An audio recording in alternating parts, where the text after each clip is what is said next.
it's time to sit back and relax with your favorite drink. And listen.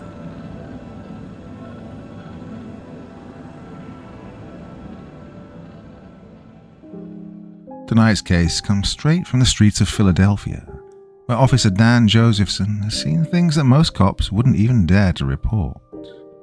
After surviving an encounter with something inhuman 2 years ago, Dan now finds himself drawn into another bizarre investigation, a house that seems alive. Residents whisper about disappearances, strange noises, and walls that breathe. But when Dan teams up with a mysterious young woman named Abigail and her eerie companions, the line between crime scene and nightmare begins to blur. What they uncover inside that house will challenge everything Dan thought he knew about the city, and about what's waiting beneath it. The Strange Cases of a Philadelphia Cop.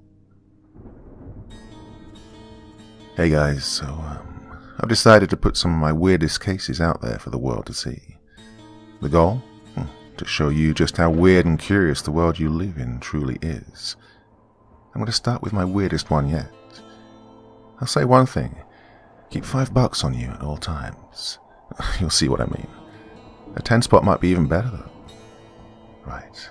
Let's begin with the house. My name's Dan Josephson, and I've been a cop in Philadelphia for about 4 years now.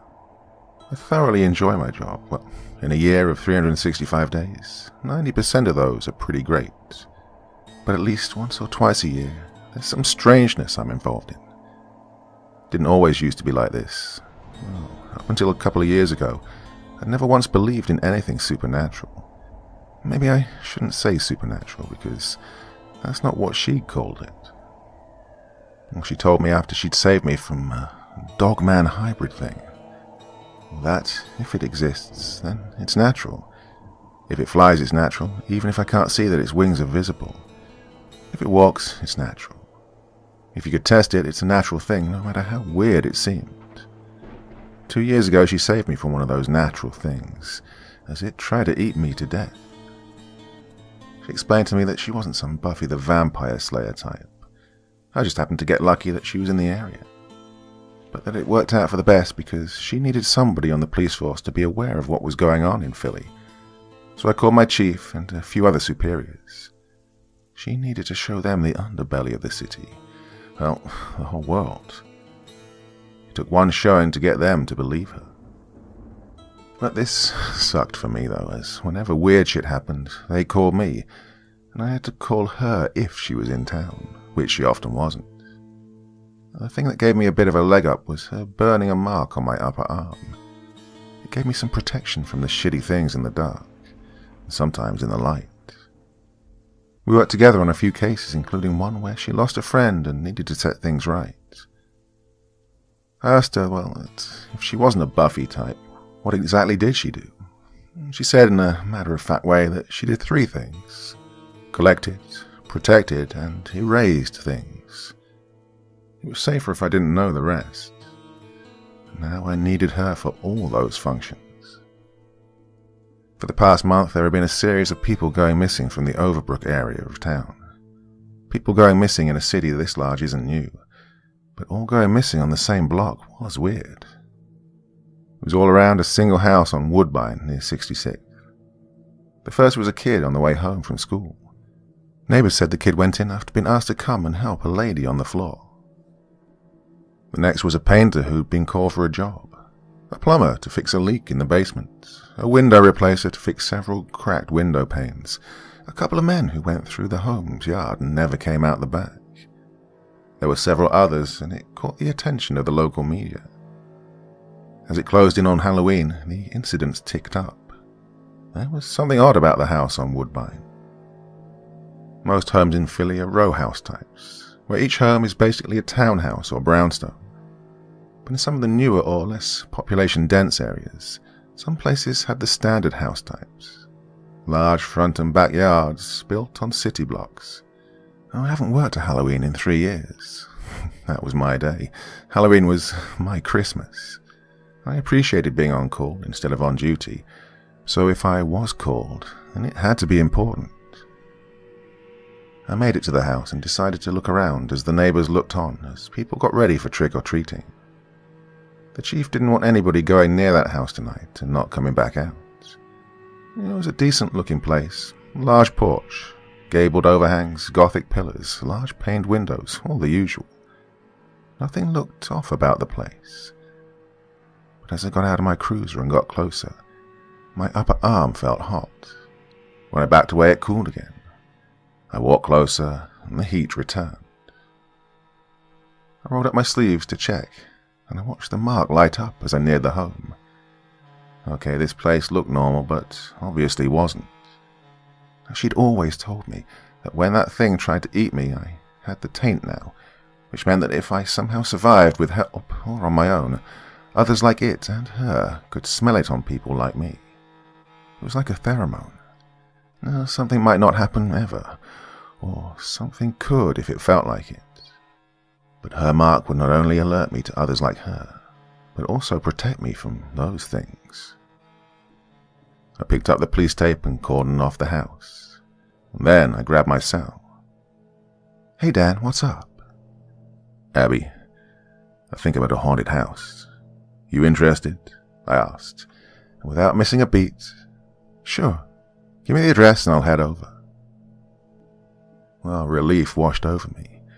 But as I looked at the house again, I swear the 2 front windows glowered at me in anger. Now we'll continue with a very strange friend of mine, Abigail. I waited for Abigail. She lived near the the University of Penn College, so it took her a while to get my side with the traffic.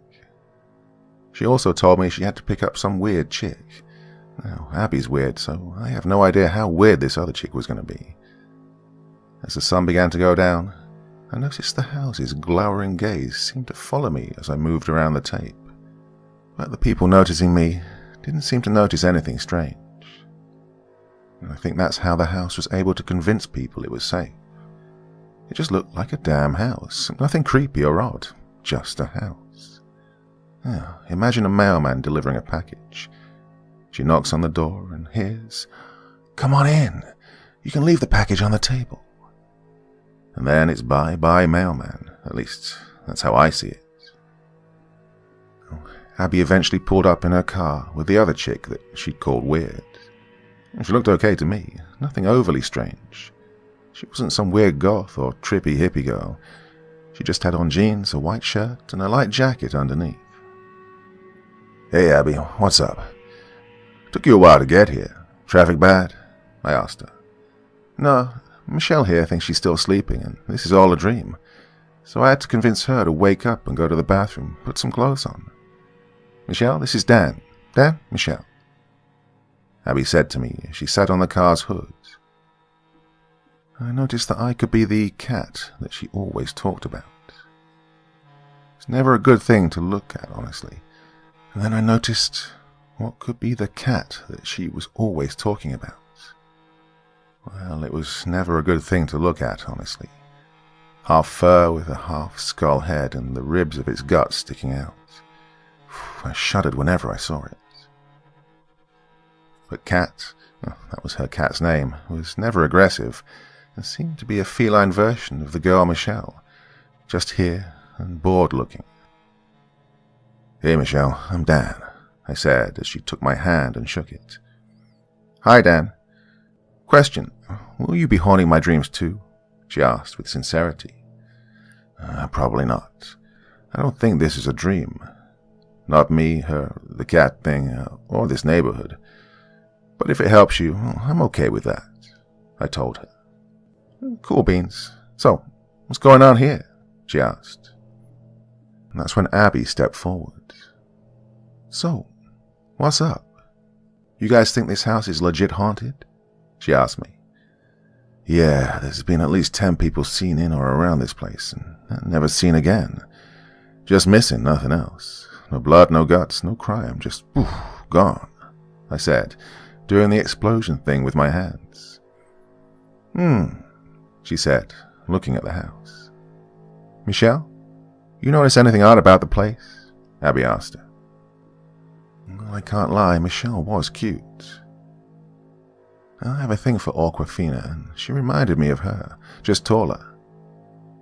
Michelle walked forward and under the tape. She went to the front of the house and stared for a few minutes. The cat thing went next to her, wagging its tail. "She your apprentice or something? She gonna be the next you?" I asked.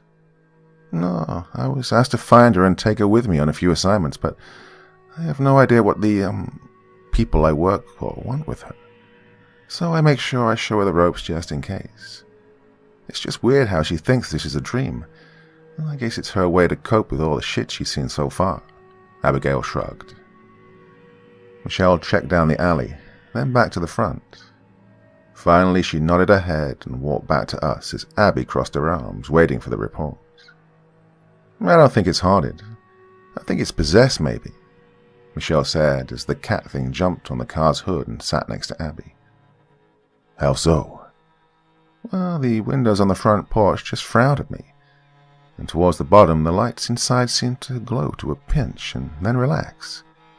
When I looked in the alley, the bay window sort of wiggled like an ear twitch." "An ear twitch? On a house?" I said incredulously. "Yep," Michelle said, adding, "I noticed the base of the house kind of shift a bit when I leaned in, kind of like it wanted to bend in on me." "Good job, Michelle," Abby said. "I'll need you to go to the alley and keep an eye on the bay window for me. Kat, I need you to go to the other side of the house and keep an eye out on the other window." "Anything I can do to help?" I asked her. "Yeah, stay behind the police tape," Abby said with a giggle. "So, what's the plan?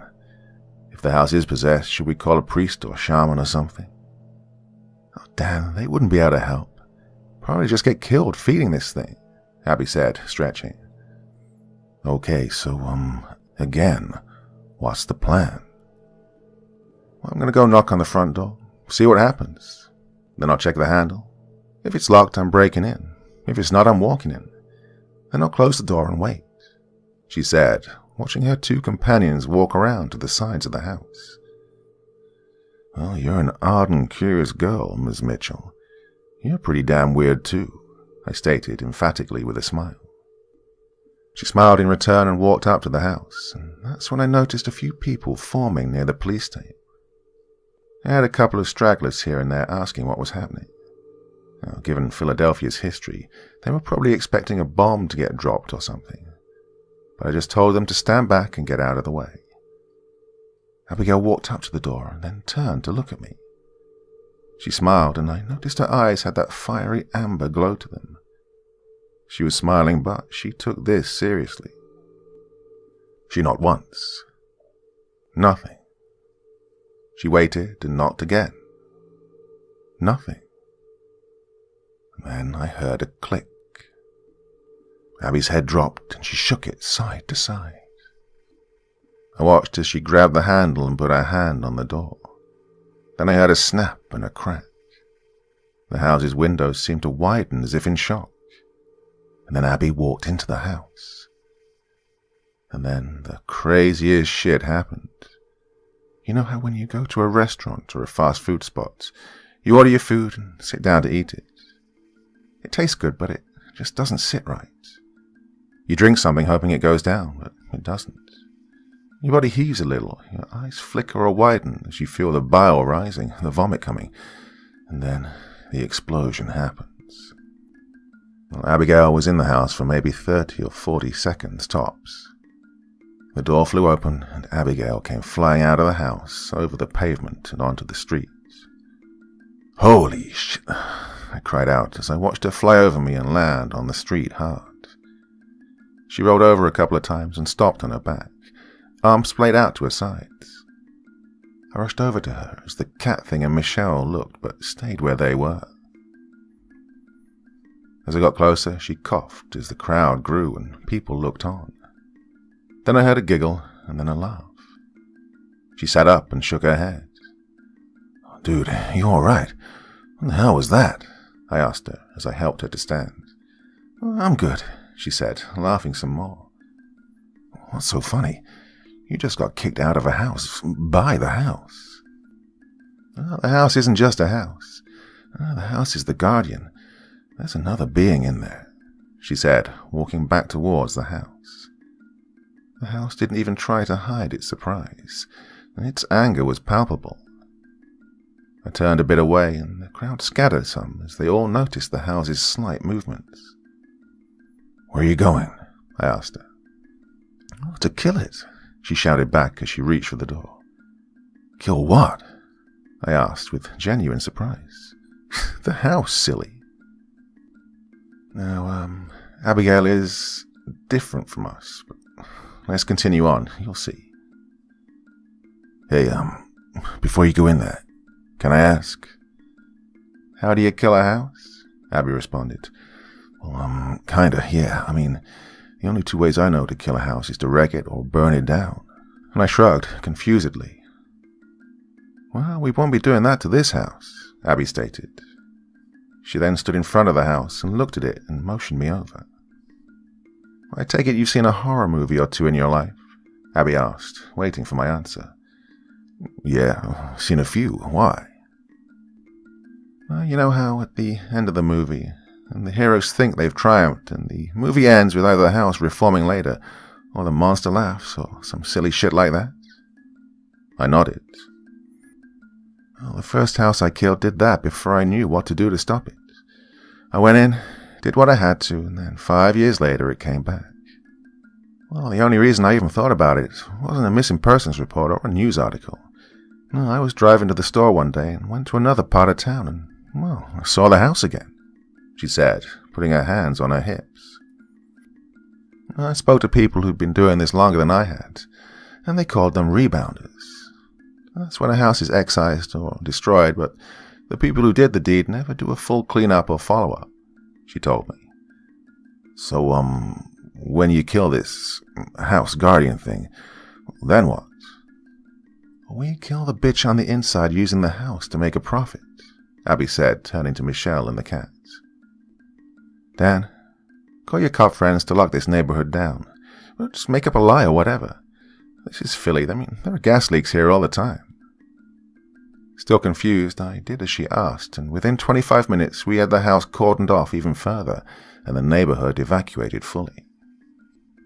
I watched as Abby spoke to her little crew of, not monster hunters. Well, when they were done, she came back to me. "Dan, I need another favor from you," she said. "What now?" I asked in return. "Can you get me $5 from the ATM while I go back in?" "I can get 10. That's the minimum." "Cool. Okay, go grab it real quick." I ran across the street and found the ATM and kept looking back the entire time. I didn't see Abigail anymore. Well, she must have gone back inside the house. I pulled out my card and hastily inserted it. I tried to hurry quickly when I heard the shattering of glass and the sound of something heavy hitting the ground. I turned, quickly placing my hand on the gun at my hip. There was a lazy boy on the ground, and one of the front windows was shattered. I heard my money coming out as I saw pots, pans, and a TV come flying out of the house from a variety of windows. "Michelle, break the windows," I heard Abby yell from inside the place. The young woman picked up rocks and tossed them at the windows. A couple of the bay windows broke as she moved about desperately. I grabbed my money and ran back to the house. The house seemed to grimace as each window shattered, and then Abby came flying out of the house again. "Get out of my house," came a ghastly, scratchy female voice. I paused as that voice hit my very soul. It sounded wrong, so wrong. My skin crawled. Even the dogman thing didn't sound this bad. I could see the other cops shuddering, and we all kind of looked away from the house, not wanting to draw the attention of whatever was in there. I felt like a child being punished for something I hadn't done. "Oh, fuck," Abby called out as she got up and ran back into the house. "Abby," I called out. I noticed that the Cad and Michelle hadn't moved from their positions, well, outside of trying to break the windows. The voice called out again. I think we all heard it this time, as it was louder and even more angered. "Why must you bother me? What have I done to you? This is my neighborhood." The voice spoke, not to us, but to Abigail. I assume Abigail must have been talking to her, but we just couldn't hear her. "No, You will not. I've lived here for years. These people know me. A crash came again, and a squeal-like cry of pain. Leave it be, damn you, the voice cried. How dare... I heard as the wall exploded and the stove came out of it. Take that, you bitch. I heard Abigail call right before she was shoved from the house again, but this time without as much force. She stood and climbed back inside. I moved to look at the walls opening, and that's when I noticed that all of the furniture and items from the home were leaking, even the things that shouldn't leak. No, not leaking. It was bleeding. Well, not blood, not like ours, but some oily ichor. It was coming from everything. I mean, everything she tossed out bled. I put on my gloves and felt the couch. It was soft, organic. Was this stuff alive? Was the guardian an actual thing? She was killing the house, one organ at a time. I guess that what you put in your home made it a living thing. I mean, your pictures, furniture, food, and even those you invite in. They all help to make the house a living organism. But whatever was in this house was truly alive, not metaphorically, but real. Stop! The cry came weaker as Abigail ripped out its inside in the cool evening air. As the house seemed to lurch to the side, I could see the walls breaking and bending, allowing me to see inside. I could see what looked like tentacles writhing from the ceiling, trying to hit Abigail. Two of the things tried to shove Abigail out as she held the walls, stopping their push. She turned to look outside for a split second. Dear God, she looked terrifying. Her eyes, that deep, fiery amber they were when she'd saved me, well, they scared me then and they scared me now. Her veins pulsing like lava beneath her skin, and now the smell of something cooking, and her hands glowing orange-red. She grimaced and pulled herself back in as the tentacles flopped to the ground, seemingly dead. I hadn't noticed it before, but within the house I could see her marks burned into the walls and the ceilings and the doors. Human whore, you've killed it. You've killed my home. My home. The voice came again. The house lurched to the side, and the cat moved back some, then sat down and looked up. There came a crunch and explosion of wood on the roof. I could see a figure on the roof now. Some of the other cops followed my gaze as I looked up. On that roof was a terrible horror. A woman hunched, tall, with scraggly clothes and sagging breasts. Her eyes were pinpoints of red. Her arms were long, too long for her body. And she moved slowly and wheezed. She reached back into the home and pulled out a large bowl-like thing, complaining to herself, itself, the whole time. Crazy bitch, human bitch.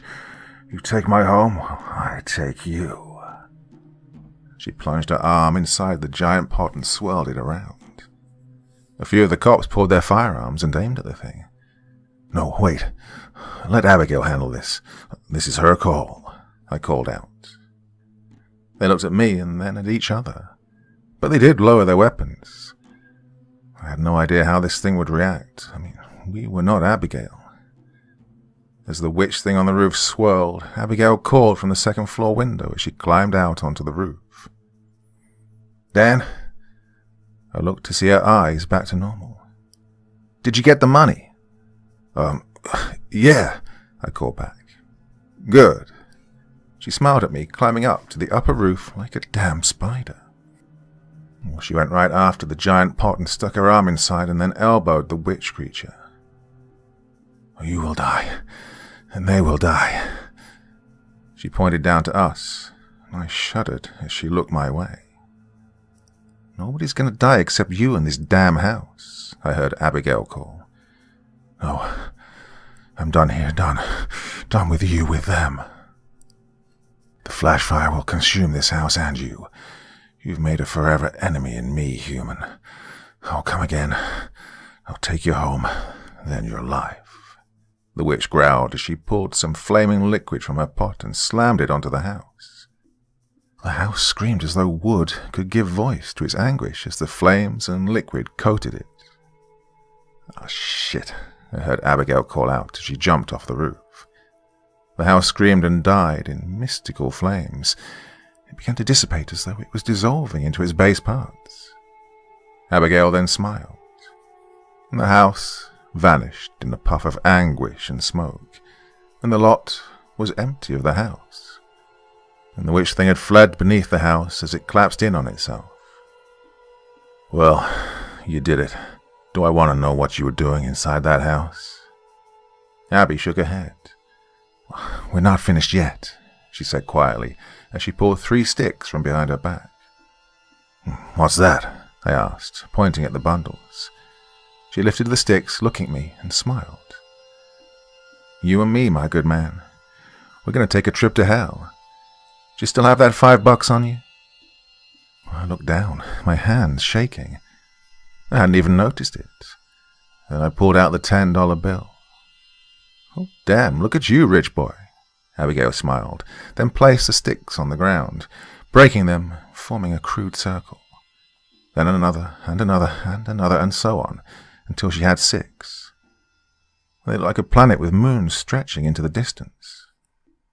Confused still, I replied after a few moments, "It's, $10. "You'll see," she said, wiping the gore from her arm and the blood from her elbows. She mixed them, then tossed the wet stuff into the air. It landed in the first circle, then moved to the 3rd one, then back to the first. "Oh, thank goodness," Abigail said. "Okay, buddy boy, time to go," she said to me, smearing my forehead with the foul-smelling gunk. "Cat, you and Michelle stay here. Hopefully this won't... Well, I'll be back, eventually." "One thing I can say about you, Abigail, is that you make my dreams entertaining," Michelle said, clasping her shoulder. "Whatever," Abby said, shaking her head. She pulled me close, and then we jumped onto the impossibly small circle, and then... thunder. So, yeah, that happened. You're going to be wondering why I haven't gone insane yet, and if this case is weird, what are the others going to be like? Well, listen on, my friend. My head rang as I rolled on the ground, trying to gather my thoughts. The sound of thunder filled my ears. There was so much thunder, and it was loud. So loud. I could feel the pressure on my skin, and as the pressure from each boom pressed upon my chest, I moaned as my stomach revolted against today's lunch. I clutched at the dirt, struggling to open my eyes, and then I puked. The empty sensation made me feel better, but not by much. Better.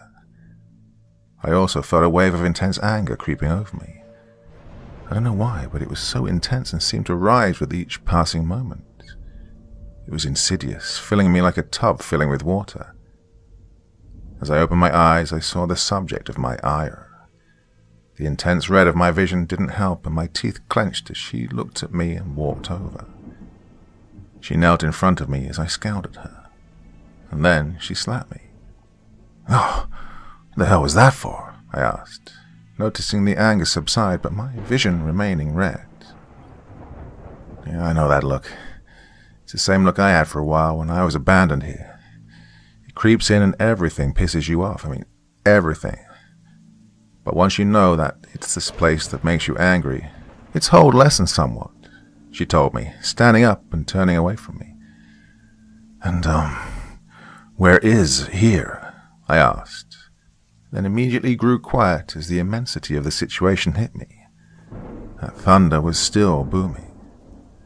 "Oh, dear God, where are we?" I asked, as I realized it wasn't my vision that was red. Everything was tinged in reds, blacks, and grays. The environment itself, even the sky, was red. Then I noticed what inhabited the sky. Now, imagine if the moon wasn't millions of miles away, but maybe just 100. Then there was another moon, and another, and another, and so on. What the hell? A hell. One of many, and my former home, for a year at least, Abigail stated matter-of-factly, as she placed her hands on her hips. Then she turned to me, and that smile returned. Her eyes had that amber glow again. "Welcome to Tartarus, Carceri, or Hell. Well, it's not Hades, though. No, not Hades. Hades is a lot grayer." "Tartarus? Mythological Tartarus?" I asked, bewildered, the anger resuming again. My eyes felt the pressure as it came again, but much more slowly now that I was aware. Cop training was kicking in. "Oh, Tartarus doesn't exist. It can't," I said as the thunder boomed. "I mean, if this place exists, then—" "Dude."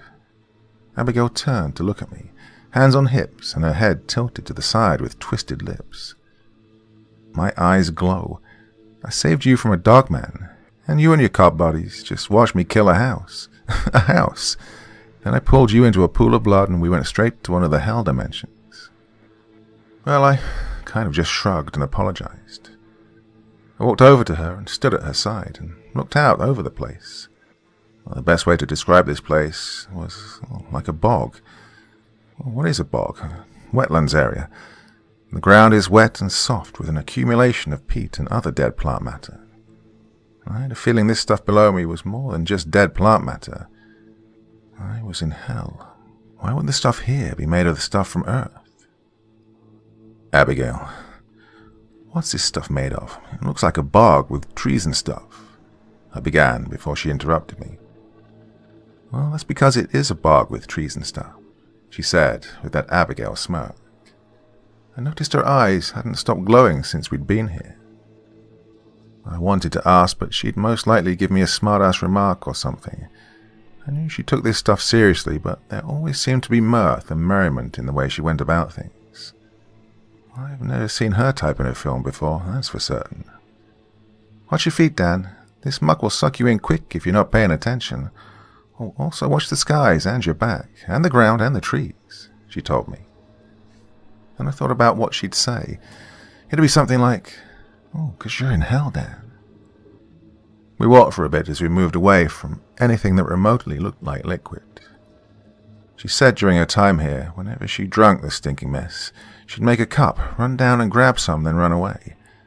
She said she'd almost been pulled under once, but she burned the thing's tentacles off. As we passed a dark pool of liquid, I swore I could see something beneath glaring at me. I saw there were multiple sets of shiny black eyes beneath the water. I reached forward to grab Abigail and warn her. "Just keep walking, Dan. If they leave the water, we run, you hear me?" I nodded as we picked up the pace. A few minutes later, we cleared a large section of trees, and I asked her why there were no sounds outside of water slapping the ground now and then. No birds, insects, or even devilish things. She told me that nothing here wanted to be eaten by anything else. Hell had ecology just like every other world.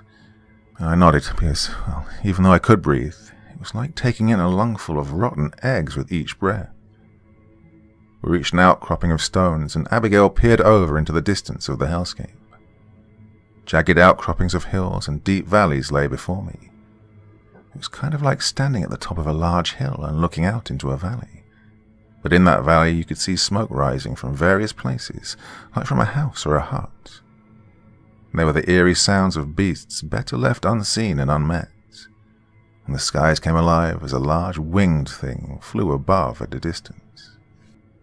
"Abigail, look, I know this is your thing, but how are we supposed to find her in all of this? Bogs, woods, hills, no trail in sight," I asked curiously. "Haven't you noticed my eyes since we've been here?" She prodded. "Yeah, I did. Well, I'm following her the way people who roam places like this follow each other and other things. Her hellish stink is peculiar to her, and I've bound both me and you to that stench. It's not a smell, but, well, her aura. She passed by here not more than a day ago." "That was a day ago? Well, you just jumped through that pool thing. Well, not more than 5 hours ago." And then I answered the question myself, seemingly catching on. "So, time moves a bit differently here, then." Abigail nodded and then added, "The way this works is that you only ever use maps in a place like this once you're inside a building or a structure, because those don't change unless the barmy inside said structure can change it on a whim." We walked over to a clearing and she grabbed a stick and then drew a square on the ground and random shapes to represent places. "Okay, this is us," she said, pointing to 2 stick figures. "This is the home of Duchess Seraphina, the vile Duchess of Death, or some shit. And for whatever dumb reason, you have business with her. Now you walk in this direction and think of her. You'll get there. If you get turned around and wind up walking back the way you came, but she's in your thoughts, you'll still get there. Distance doesn't matter in places like this. If you want to get somewhere, you'll get there." I think I understood somewhat now. In a place like this, you have to throw out what you know and just accept things the way they are, and try to influence it in some way to your benefit. I smiled and nodded at her. I used to be a scout, so traveling and learning things about it wasn't very difficult. "See those twin spires over there in the far distance?" It was hard to make out anything in this red haze, but she used to live here, so it's something she's used to. "Yeah, I see it." "Well, that's where she's headed. We can beat her there as long as you have that money still." "I do, but it's just $10. I mean, what's the big deal about it?" "Come on. There's a river not far from here, and it will take us to those spires." It was about an hour of sneaking and moving about slowly and quietly to avoid being seen by the creatures here. We did run into another human woman, but she wasn't in the mood to chat. I didn't want to chat anyway. I mean, she had no eyes, but I could tell she was still watching us. Abigail forbid me to even think about speaking to anything here. "Speak to nothing here. Let me do the talking. Whether it's alive or dead, you can't trust anything from this place, you hear me?" she said with all seriousness. Abigail was equipped to handle a place like this, and I wasn't. But it didn't stop me from saying something stupid. "Look, you're from here," I said, regretting it immediately. "I'm from Southwest Philly, Dan. I just got stuck here for a bit," she said, with no sign of hurt or pain from my words. Well, this was her business. People probably said stupid things to her all the time. We arrived at the side of the stinking thing, and all about us was a sound of wailing and sorrow. I could sense deep anguish overriding the anger that was still in me from this place. I looked about and noticed that Abigail walked out in plain sight, as I almost wet myself from the sight before me. There was a gathering of creatures most foul to human senses. 2 beings stood between us and the river, and in between those 2 beings was what appeared to be a humanoid of features I could not make out. The flesh was mottled green, and his chin sagged. The bottom of his body was torn and ragged, flowing off into nothingness. He looked at us and then bowed his head down again in shame. Above his head was a mark of some kind. One of the creatures was etching it on his head. Wisps of smoke and steam hissed from its touch. It was some form of living shadow thing, impossibly thin, with a skeletal horned head and bat-like wings in smoke-filled tatters behind it. I knew if this creature was in a room with you, you'd never see it before it was too late to do anything. And the other creature was a fat thing, in fineries remnant from some medieval hell, and the colours of its clothing were not so different from that of a feudal noble, but the grotesque thing that wore them was another thing to behold. It wore no shoes on the greasy-looking elephant-like feet it had.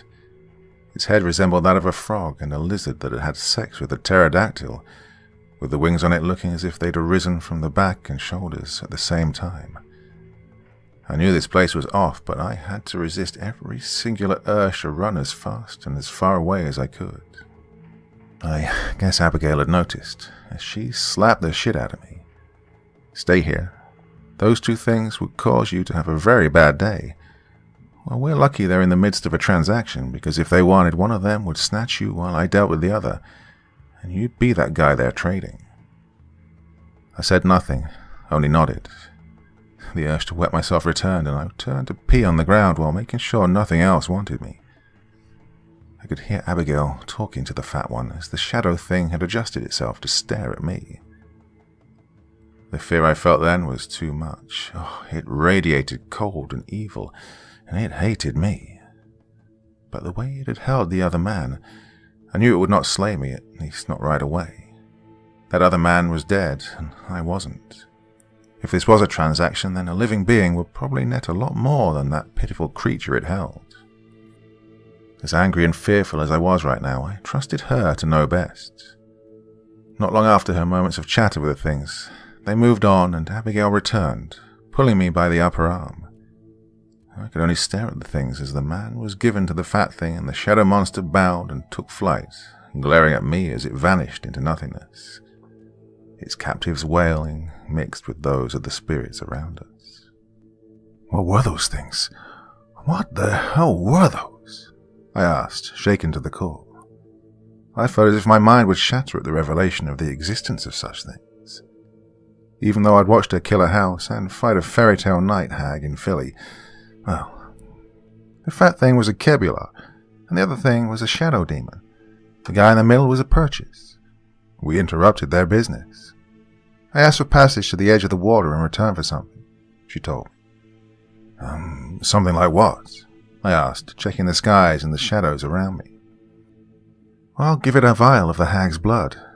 They could use it if I decided to let her live, she said. She said it very casually, too. Look, Dan, this is a hell dimension. There's not a lot of good here.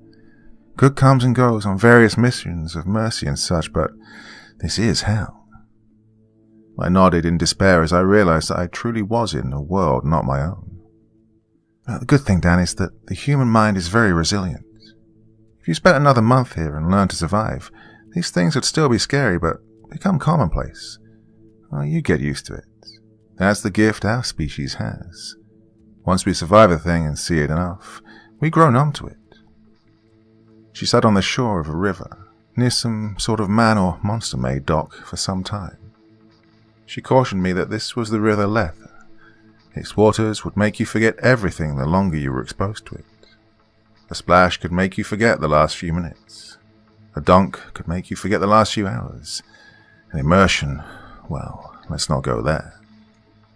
We talked more as we waited. She told me of the many places she'd been to, and things she'd seen or fought. She always laughed when she told me of the various times she got her ass handed to her. Says it's one of the reasons she doesn't kill everything we consider supernatural. She said there are populations of monsters that had their methods of survival, just as we had ours. And to us, a moral thing might not be the same as a moral thing to them. And the goal was to stop those that caused harm for no other reason than to do it. Not slaughter something we don't understand unless it was a threat. Finally, she said, standing looking into the distance. I stood and turned to look at an old wooden boat that at once seemed incredibly slow, but had also reached us with incredible speed.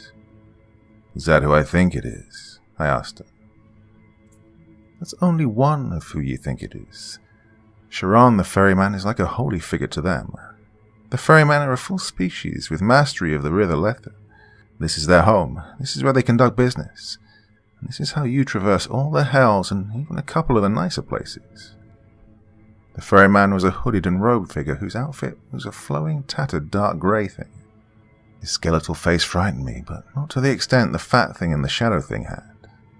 I sensed evil, but no malice.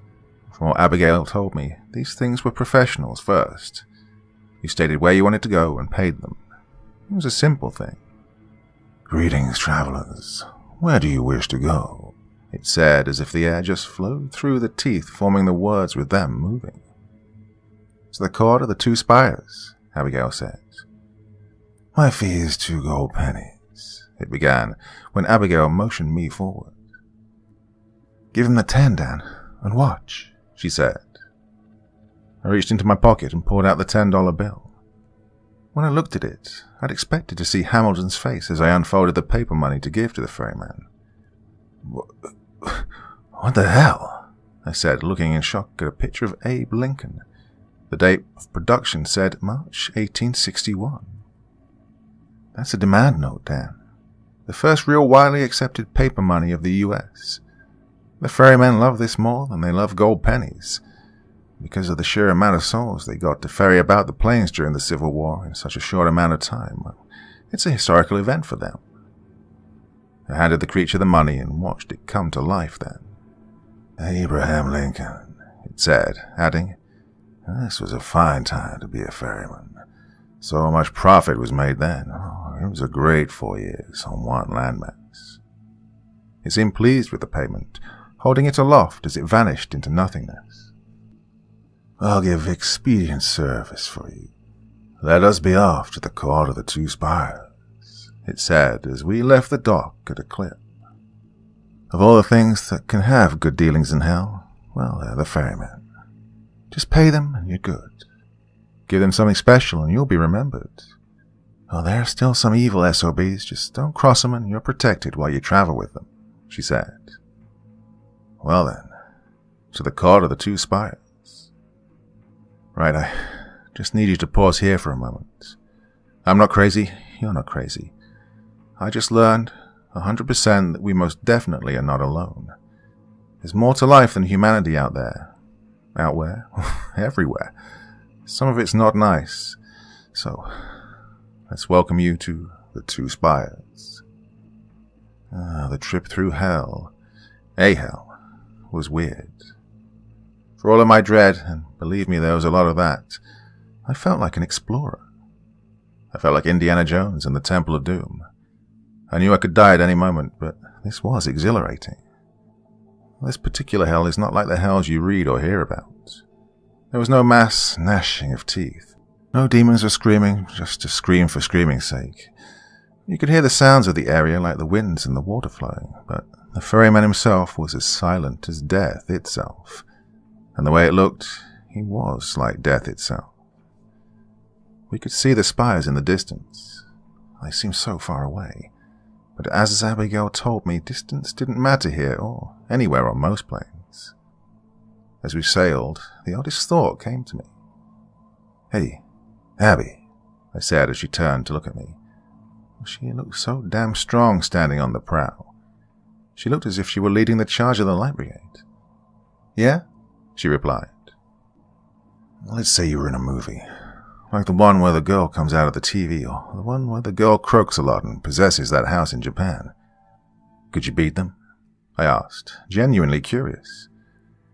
"Nope," she replied, not looking back, but I could tell she was smiling. "Really?" I said in return, shocked at the admission. "Oh, I'd erase them. I'd erase them out of existence," she said, turning to face me. "In my line of work, there are things I can beat, but they just keep coming back to cause more harm. Other things, while physical in some ways, are mental in others," she said, sitting down. "There are things I have to let exist, regardless of what happens to them or us. I have no idea who made this up, but I can sense that's how it's supposed to be. Well, those two in those films are what's known as mimetic. They'll exist as long as people think of and remember them. Well, I've told you before that I can mark, protect, record, and erase things.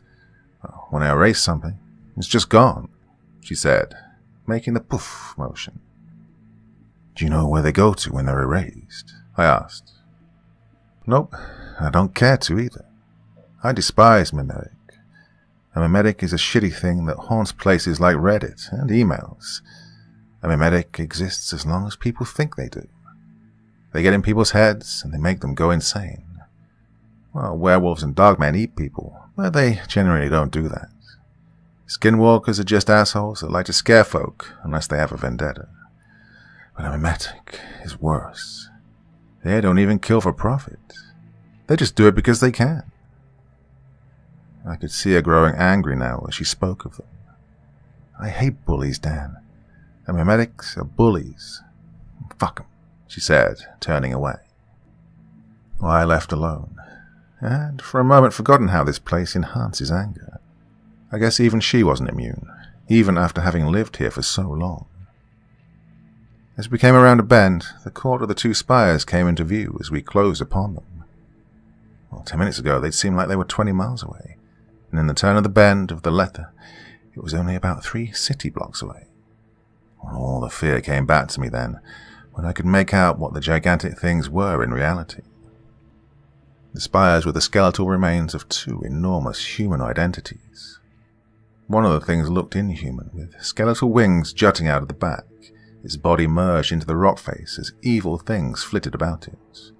All manner of demon, fiend, and devil were milling about.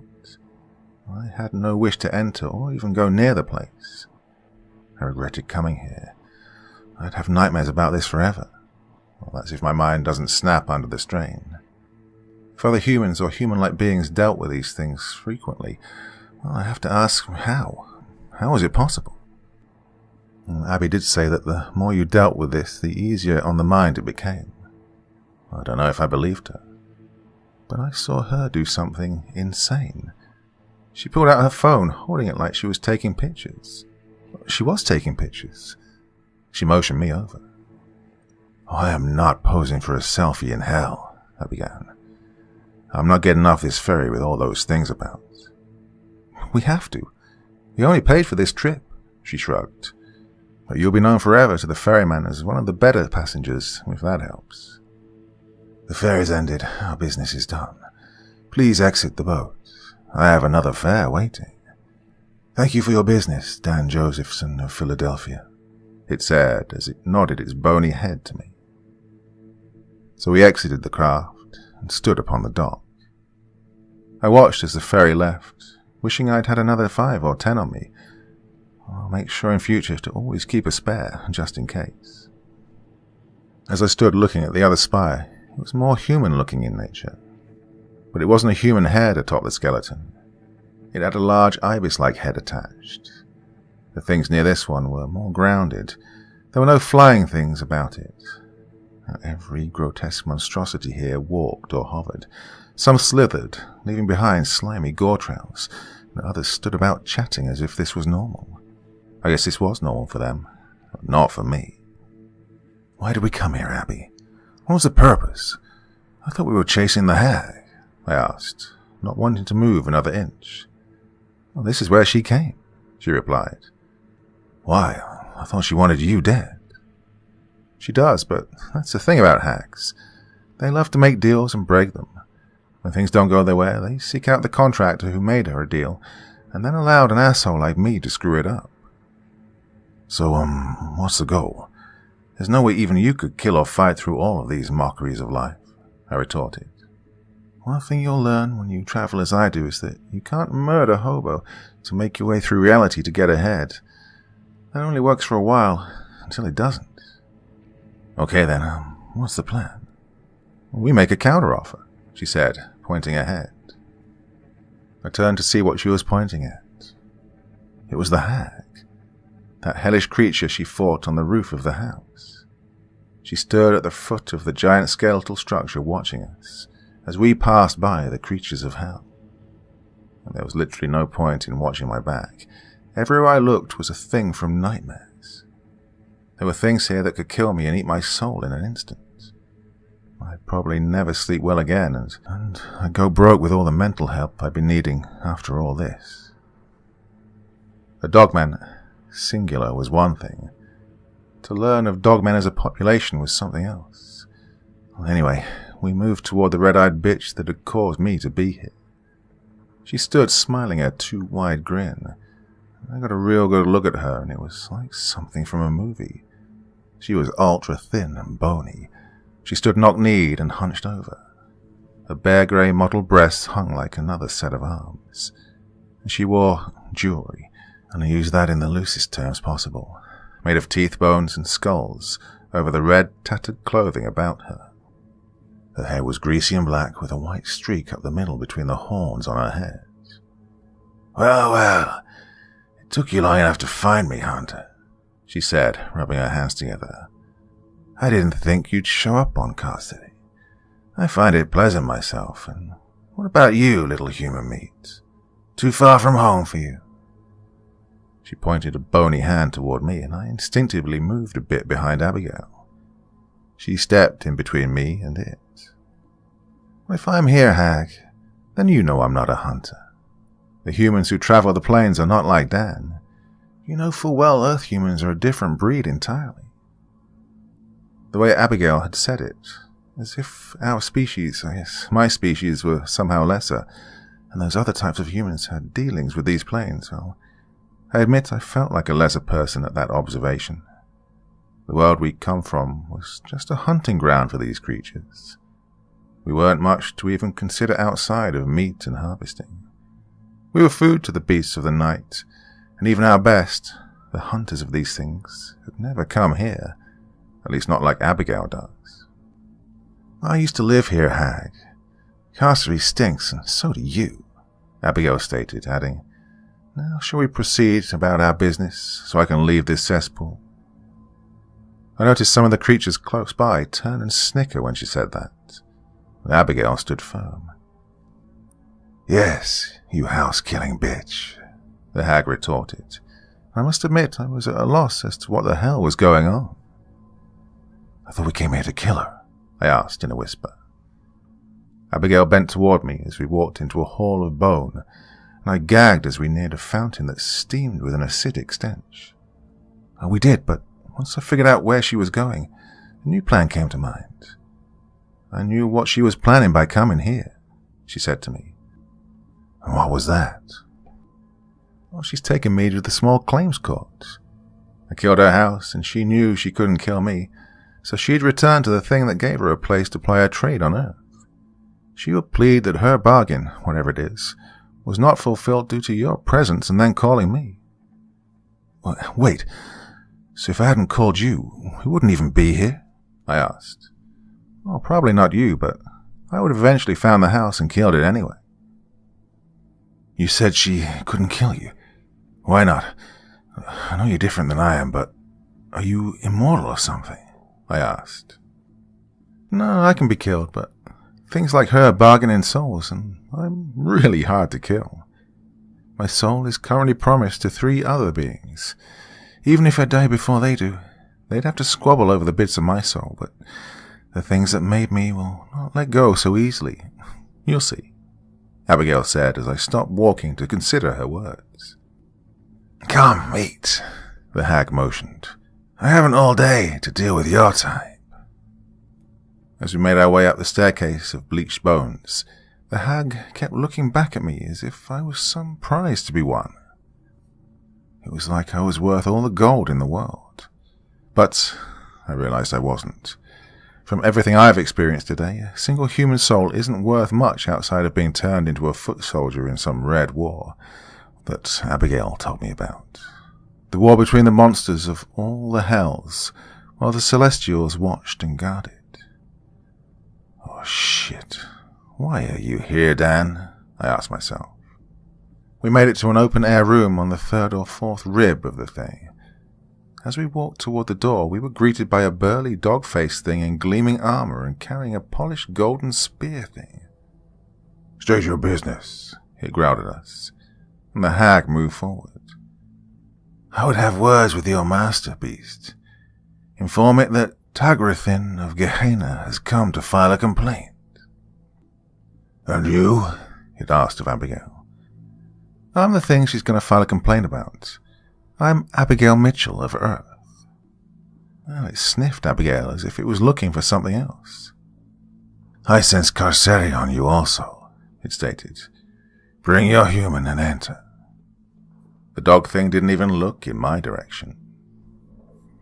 Inside it was more a courtroom with creatures of ill intent, standing on the sides as they all sought audience with the master. Well, I must say it was a very orderly affair. It was terrifying, but orderly. To the side, the dog guard thing barked, pushing aside other monsters. You shall kneel before the lord of this place, Matnior, the ruler of Klim. Well, everyone knelt, as did I. You do not want to stand out in a place like this. Ah, Tagrathin, came a voice from behind a large table covered in what looked like flesh torn from something large. Why do I smell the scent of failure on you, hag? Why have you come here? Matnior said in a monotone voice. I had no wish to see a Hell Lord, but I opened my eyes and looked forward as the high-backed chair turned about. I actually smirked for a quick moment, rather than appear frightened, and the elbow Abigail gave me made me stop immediately. The thing that had wrought so much terror from the things in the room, and even commanded Abigail's respect, looked like a fleshy version of a bubble blower and a stick figure. But even I could see that its body was powerfully corded and ripped, and those hands held dangerous clothes. The head of it was head-shaped, but there was a massive hole where the face should be and just ears on the sides of the head. It was a gaping maw of darkness. "And why did you bring that with you?" it said, pointing at Abigail. Abigail stood quiet and said nothing. "I despise the remade ones. They're nothing but trouble, exceedingly hard to remove stains of the universe.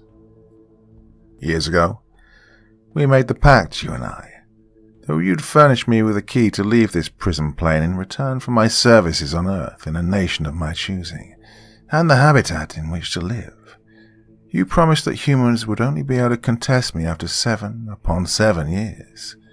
Well, this is year 13, and yet this human," she said, pointing to Abigail, "has destroyed the home you provided, and I can no longer send you the souls to which you can bargain with." "That is true, hag. No human has contested you," it said. "Well, this human has. I claim its life for you and its soul to be used as you please," the hag said, pointing at me. "Come forward, meat. Speak, and be aware that this hole for a head can sense deception, for Othris is a plane of liars and traitors after death," it said as I gritted my teeth and carefully moved from behind Abigail. "Your lordship, I am Dan Josephson, and I noticed that the house this woman had used for nefarious purposes, and I'm much like the guard dog." I heard it growl behind me as I said it. Your guard here. Look, I'm a cop, and I have to alert my superiors of crimes being committed." "A police officer? How noble, how quaint, how truthful," it stated before continuing. "So, police officer, the hag says you were the cause of her troubles on the 13th year. How do you plead?" Not guilty," I said, shutting one eye. "Hag, the human speaks the truth. No human has contested you in 7 upon 7 years, the bubblehead said. "Then what do you call that?" the hag said, pointing at Abigail. "He summoned her. She destroyed my property I was using in your service." Well, she was even angrier than before. She huffed but made no motion to attack Abigail. "Is this true, police officer Dan? Did you summon this remade to destroy property not belonging to you?"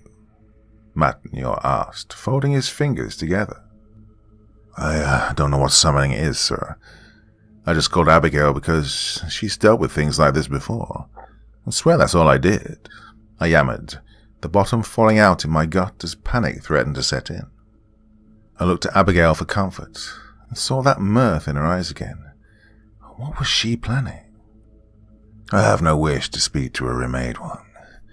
You and your kind are a pox on reality, but I am aware of your nature, if not the full extent of your power.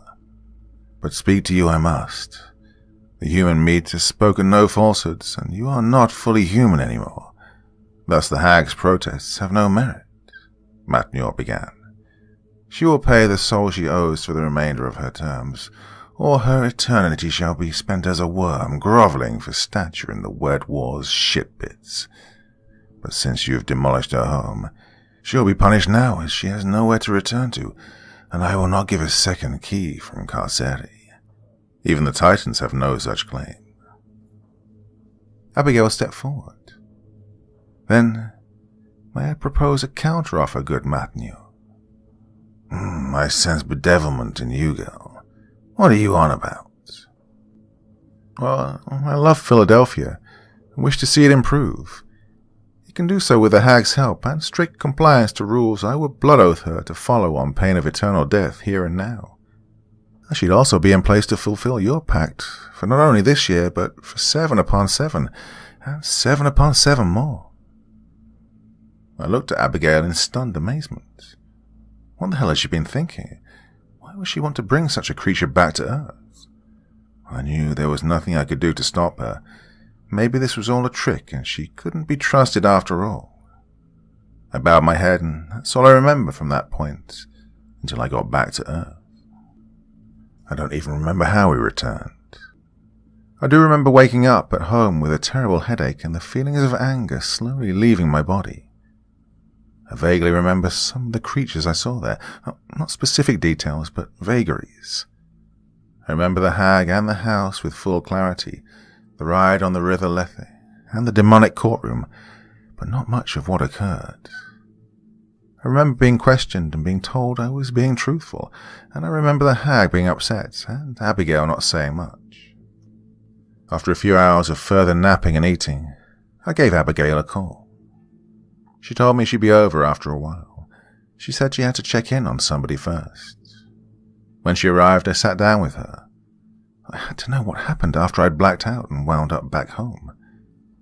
Why it was so hard for me to remember anything else.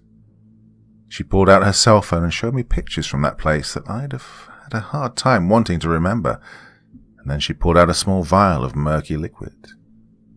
"What's that?" I asked. "It's water from the River Lethe. I took some to use on you because you're a friend and I don't want you suffering through those images every time you closed your eyes. Normal Earth humans are not ready for that yet. This is more in case you want to forget everything up to yesterday. But each sip is 5 hours," she told me, giving me the vial. I held it in my hand and looked at it. I'd just napped with no problems at all. Did she take out the really bad stuff? Well, I guess it worked first on those memories more harmful to the mind, leaving the less dangerous ones somewhat intact, if vague. So, what happened then? What happened with the hag? Were we successful in killing her? I asked, wanting to know if I'd done something badass or not.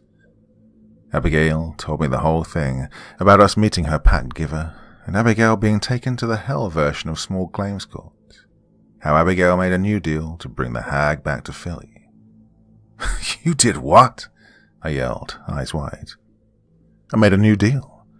I did it not only to help the city, but to clean it up from some of the corruption." "How so?" I asked with genuine curiosity. "The hag will be made a councilwoman. Her job will be to keep track of contracts that are used to harm rather than help the people of Philadelphia. She'll deal with them in her way, and only get my ire if she doesn't follow the many rules I set forth for her." "So we have an evil, otherworldly hag serving on the city council to help the city, and deal with those that harm the city. Who is she?" "Can't tell you that," she said, shrugging. "That's part of the deal." "So will the hag still steal people's souls and send them back to that Kasseri place?" "Only certain people now, and she'll have a limit of 3 per year, as agreed by the terms of the Blood Oath," she said. "So, well, our noble effort to enter hell wound up with the bad guy getting a job on the city council, huh?" "Yep." "No, slay the evil witch to save the people, huh?" "Nope." Well, she'd go on to fill in the parts I couldn't remember and leave out the details of some more horrific things. She did tell me I'd make a good hunter one day, though. That was what she was training Michelle to be. When I asked her about the Blood Oath and what that entailed, she told me the hag's soul would be unable to be used as payment or punishment until their pact was done. And she added that no other being could lay claim to her soul while the pact was in place. I told her that in her line of work I guessed it was a good thing to have this kind of curse, when no one could lay claim to your spirit. She then told me something that made my eyes go wide. She told me she wasn't worried, either way. I asked her why. "'Cause silly, I have 21 curses on me already," she said, smiling that Abigail smile. And there you have it, folks.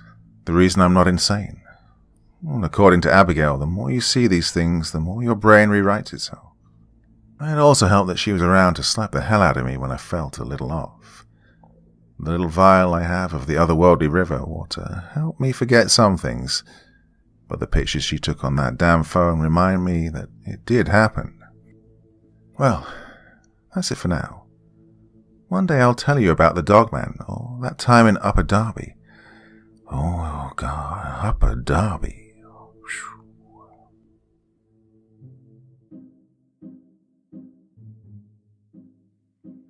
So it's that time of year and Halloween is just around the corner. Now, I don't usually do anything special because so many people doing this do Halloween specials. It's just whatever I do just tends to get lost in the mix, really. So yeah, but you know, I'll be releasing videos and stuff. So yes, the nights are drawing in.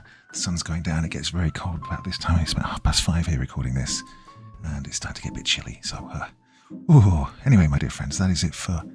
What day is it? It's Wednesday? Oh, yeah, okay. But I'll be back in very soon. Podcast coming out on my second channel tomorrow night. And I will be back here again on Friday. Till then, my dear friends, you'll sleep well, yeah?